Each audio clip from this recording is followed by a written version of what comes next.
Hello everyone. तो आज हम पढ़ेंगे हाइड्रोनेफ्रोसिस, ठीक है, जो कि एमबीबीएस और बीएमएस के लिए इम्पोर्टेंट एग्ज़ाम में पूछा जाता है अक्सर। तो हाइड्रोनेफ्रोसिस क्या होता है? ये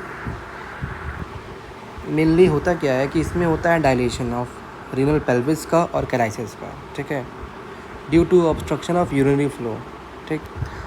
और फर्दर अगर ये ऑब्स्ट्रक्शन बना रहेगा तो ये फर्दर रीनल डैमेज कॉज करेगा, प्रोग्रेसिव रीनल डैमेज ये कॉज करेगा, ठीक है। तो इसकी डेफिनेशन हमको बोलनी होगी, तो हम बोलेंगे it is defined as dilation of renal pelvis and calyces due to urinary flow obstruction leading to progressive renal damage, ठीक है। अब इसकी एटियोपैथोजेनेसिस क्या होगी? जो ऑब्स्ट्रक्शन कॉज हो रहा है वो कैसे हो रहा है, तो ये देखेंगे अगर।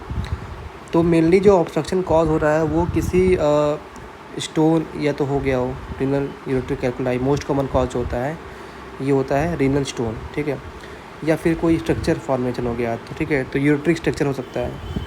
Enlarged BPH, I mean enlarged prostate, तो बीपीएच अगर है तो बिनाइन प्रोस्टेट हाइपरप्लेसिया, इस अगर ये हो रहा है तो भी ऑब्स्ट्रक्शन कॉज करेगा, ठीक है।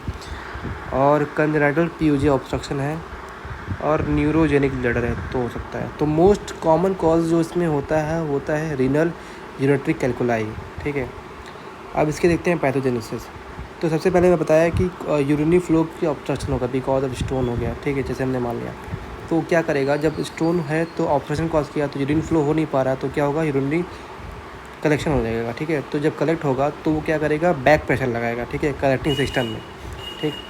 तो उससे क्या होगा, जब बैक प्रेशर लगाएगा तो जो हमारा रीनल पेल्विस है, क्लाइसिस, उस पर क्या होगा, वो डायलेट होने लगेगा, ठीक है। जब प्रेशर लगेगा तो क्या करेगा, उसको डायलेट कर देगा, ठीक है। तो फिर क्या होगा कि ये रीनल पैरेन्काइमा है वो होने लगी, कंप्रेस होने लगेगी, ठीक है।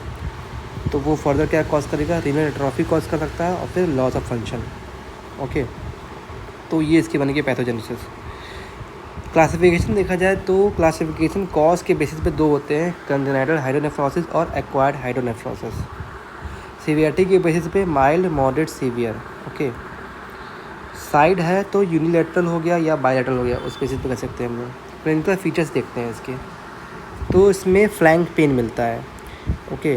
डल एकिंग एब्डोमिनल पेन इसमें मिलता है, हाँ। हिमैचुरिया, बर्निंग मिक्चुरेशन, फीवर अगर इन्फेक्शन है तो मिल सकता है। पैल्पेबल रीनल स्वेलिंग इसमें दिखेगी, ठीक है।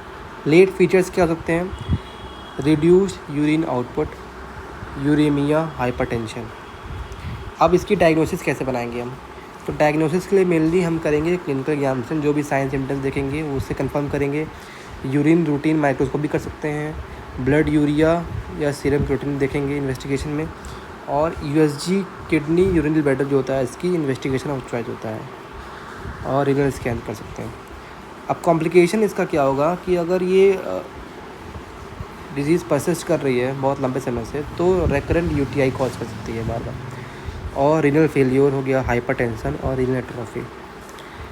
मैनेजमेंट इसका प्रिंसिपल क्या होता है, जो भी अंडरलाइन कॉज जैसे स्टोन है उसको सही करना है और ऑब्स्ट्रक्शन को रिलीव करना है, तो उसके लिए ये करना होता है।